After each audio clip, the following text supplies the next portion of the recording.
Mortality is a weird thing. It hits you like a bag of bricks once you make it to your late 20s or early 30s.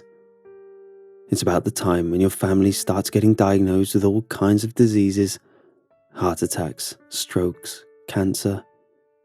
For me, facing mortality meant something as innocuous as finding an old lump on my arm while showering.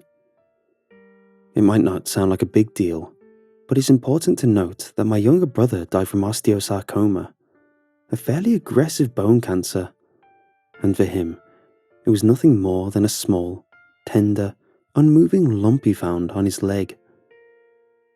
Even then, it was too late, and he died a year later at the age of 7, which meant I was absolutely horrified to discover a similar lump on myself.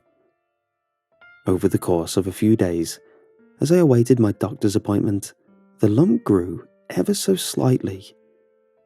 It had a strange shape, like a column of bone that hurt to touch. During examination, the doctor looked at me with concern in his eyes. It pretty much confirmed what I'd already suspected, that the growth was bone, and it would probably turn out to be cancer. He did not hesitate with referring me to a radiologist and told me to return once the imaging had been done. A few days later, I returned, and as I sat in the office on the brink of tears, 1,000 thoughts ran through my head. What to tell my sister? How to spend the remaining time left on Earth? Would it hurt as much as it did with my brother? At the very least, they'd certainly have to amputate my arm, which would severely compromise my gaming abilities. Can you even drive with one arm? Then the doctor called me in. He didn't seem concerned, but baffled, as if he hadn't the faintest clue what was wrong with me. After some consideration, he finally started speaking, unleashing a jumbled mess of medical terms and incomprehensible sentences. He took a deep breath before finally stammering out, It's not cancer." Despite the presumably good news, he didn't seem relieved. There was something he held back. "Then what's wrong?" I asked. It's a tooth." He could not explain it any further, so he just showed me the X-ray. Even with my limited anatomical knowledge, I could see it clear as day. A tooth was growing straight out from my ulnar, its roots firmly cemented in the bone, while the crown pushed on the surrounding tissue. On one hand, it wasn't cancer. On the other, I had an impossible, bizarre growth extruding from the wrong part of my own skeleton. The doctor sat down with me and explained the concept of teratomas, a type of benign tumor that frequently grows hair, skin, and partially developed organs. Despite its unusual presentation, we settled on that idea and scheduled me for surgery. It was a quick and simple procedure. A couple of days later, they discharged me and told me to rest a bit before returning to work. I was content, though admittedly a little bit disturbed by the whole ordeal. Life went on, and my arm healed up nicely, the scar almost completely covered up by the inappropriate amount of hair I'd started growing during my teenage years. A couple of weeks passed, and the surgery was all but a distant memory. Then, after a morning of increasing back pain, I found blood in my urine. Doctors will typically tell you not to get riled up just because you found blood in your pee, because it could be caused by pretty much anything and might not be blood at all. However, I did worry, and with a sense of panic, I rushed to the emergency clinic, where they quickly tested my urine to confirm the presence of hemoglobin. That, alongside my back pain, made them confident I was suffering from nothing more than an innocent little kidney stone. One of the interns performed an ultrasound scan just to rule out cysts and whatnot. But her casual demeanour quickly turned to an expression of fear as she put the sensor against my skin. She excused herself and left the room, only to return after 10 minutes, dragging with her an older, presumably more experienced doctor. He seemed annoyed to have been called in for something so simple as an ultrasound. He grabbed the device without introducing himself and tried to look for a kidney. Just as with the intern, his annoyed confidence quickly turned to one of worry, and he too left without explaining what the hell was going on. By then, my discomfort had turned to excruciating agony. They'd already put me on an overabundance of painkillers, but it barely put a dent in the suffering I had to endure. I stood up to grab a hold of the doctor, ready to demand answers, but once I got to my feet, my vision started fading, and I collapsed to the ground. From there, my memory was hazy. A combination of pain and drugs put me in a trance-like state. I vaguely remember being taken for some sort of scan and a tube being shoved down my throat, and finally, everything turned black. It would take me 2 days to awaken once more, at which point I was greeted by a team of specialists, all looking way out of their depth. They explained as best they could that I'd fallen into a coma following severe internal bleeding, and that I was an inch away from death when I was brought into the operating theatre. And if not for an insane stroke of luck, I wouldn't have realised.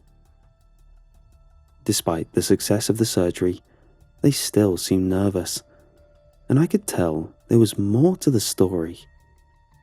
After a lot of talking around the point, and even more bizarre medical terms I couldn't possibly comprehend, I got mad. Just tell me what the hell is happening to me. The oldest of the bunch finally stepped up and started explaining himself.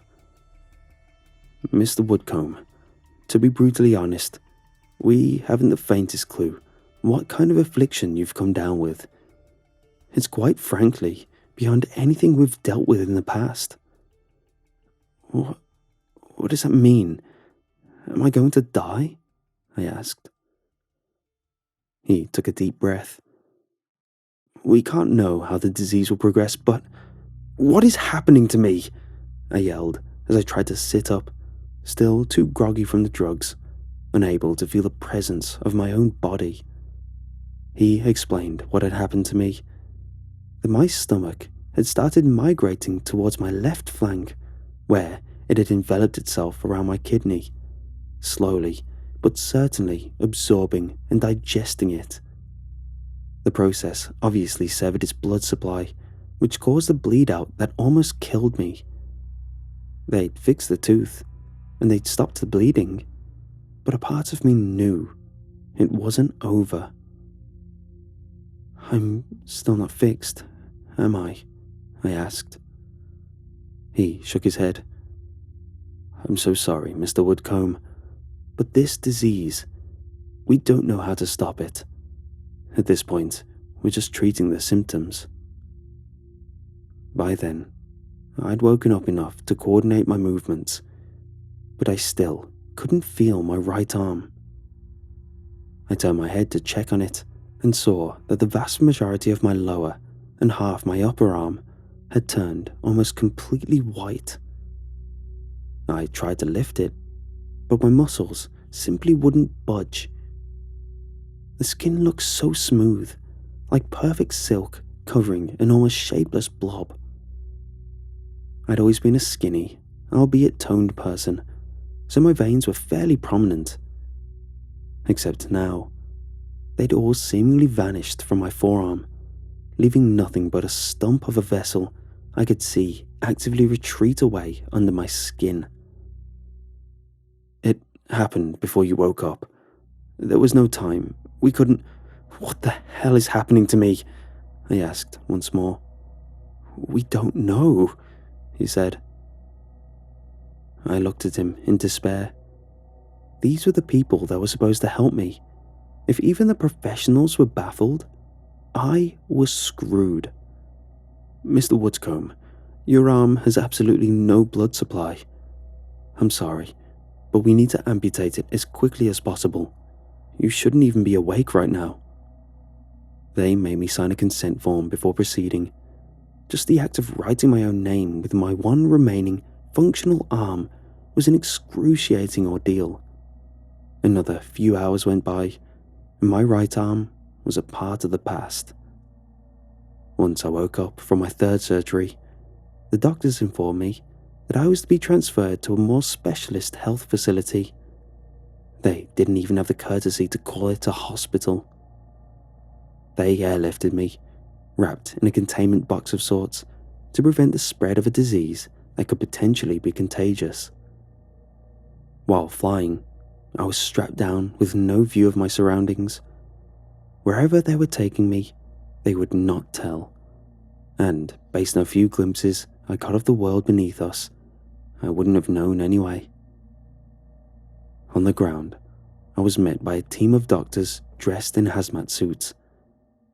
The health facility looked more like a warehouse than anything else, and didn't ease the growing fear within me. They rolled me through an airlock, ensuring nothing infectious could get in or out. The inside of the facility was a massive, isolated room with hundreds of patients lined up next to each other. No rooms for privacy, nor drapes to keep them apart, which meant they all probably suffered from the same condition as myself. One of the patients stared at me. He panted with shallow breaths as his chest had transformed into a thick wall of bone. Each rib fused together, making breathing an almost impossible task. Another, younger woman had skin that seemed to be shrunken a few sizes too small, stretching to the point where it had become a pathetic cover of epithelium, allowing her muscles to be clearly visible. But the worst was the patient in the bed next to mine. All his limbs had been amputated, and the entirety of his skin was covered in thick, bright red arteries, some of them actively bleeding, while others had been burned in a futile attempt at cauterizing them.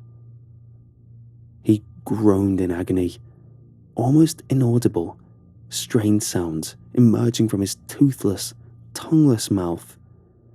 His eyes and nose were missing, replaced by seemingly healthy skin, simply grown over most of his orifices, including his ears and scalp.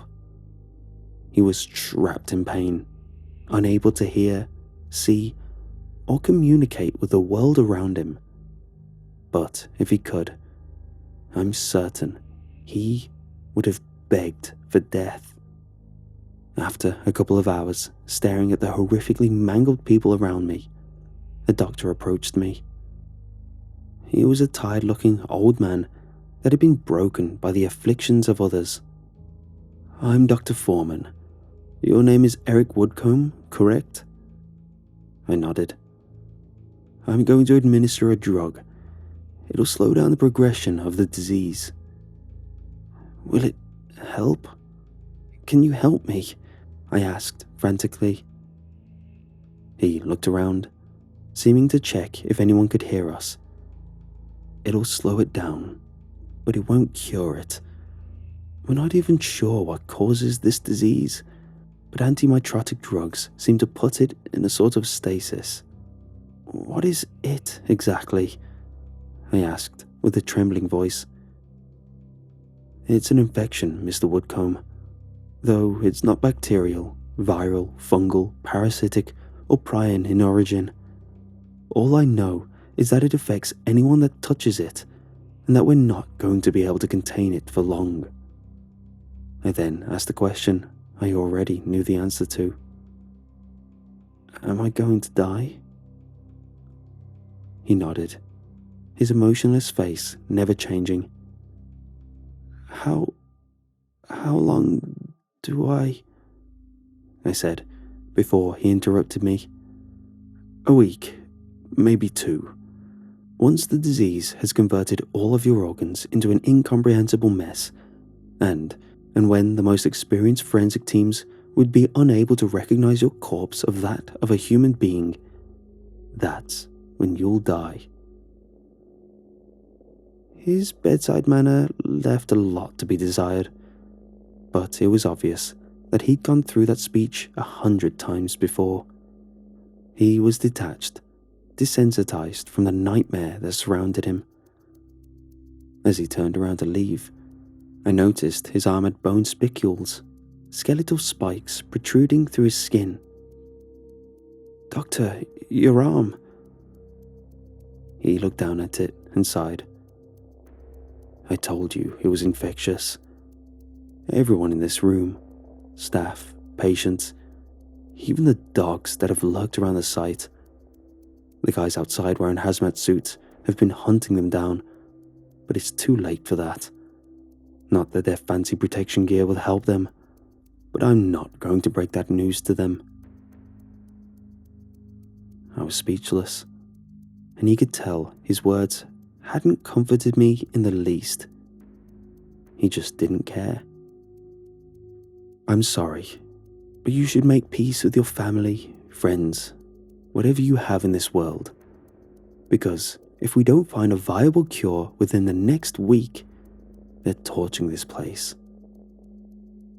As the days progressed, they kept bringing in more and more patients. Some looked almost normal, healthy even, while others were unrecognizable, their faces replaced by a solid mesh of flesh and their organs relocated to the surface of their skin. One of them had his heart placed outside of his chest, beating as if nothing had happened, with thousands of additional arteries extending from it like a spider web covering most of his torso. The pain must have been too much, because as he walked past my bed, he grabbed his own heart, attempting to rip it off. A few of the arteries tore open, sputtering crimson blood all around him, but the heart itself wouldn't budge. He groaned, and with one final pull, he fell dead to the ground, clutching a clump of meat he'd managed to pull from the then dead heart. As they lifted his lifeless body onto a stretcher, I got a better look of his face. I realized that I recognized him. He'd been the doctor that examined my lump, the tooth stuck in my bone. He died because of me. On the 5th day of my containment, I started to lose vision in one of my eyes. I could feel it pulsating, growing within its socket, but I didn't dare look at myself in the mirror. A few hours passed, and suddenly I felt a pop, followed by the sensation of a viscous liquid trickling down my face. My eye had exploded.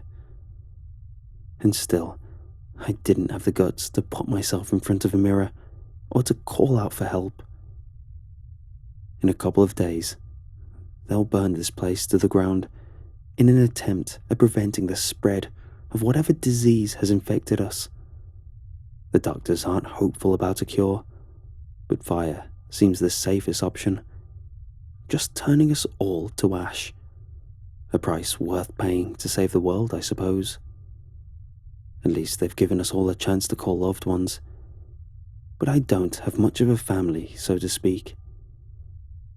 The thing bothering me the most is that I'll most likely die without knowing what killed me, where the disease came from, or how I could have avoided it altogether.